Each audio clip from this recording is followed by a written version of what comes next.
Hello everyone.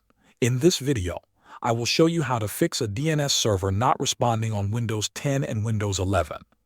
First, go to the search bar and type View Network Connections. Click on it to open. You will now see your network adapters. Right-click on your active adapter.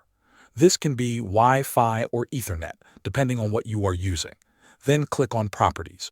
In the list, find Internet Protocol version 4, also called IPv4. Select it and then click on Properties. Now use the following DNS server addresses. In the preferred DNS server box, type 8.8.8.8. This is the public DNS from Google.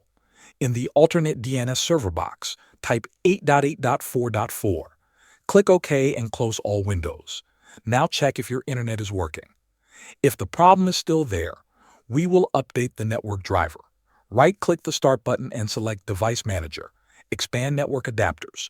Right-click your network driver and select Update Driver. Choose Search automatically for drivers.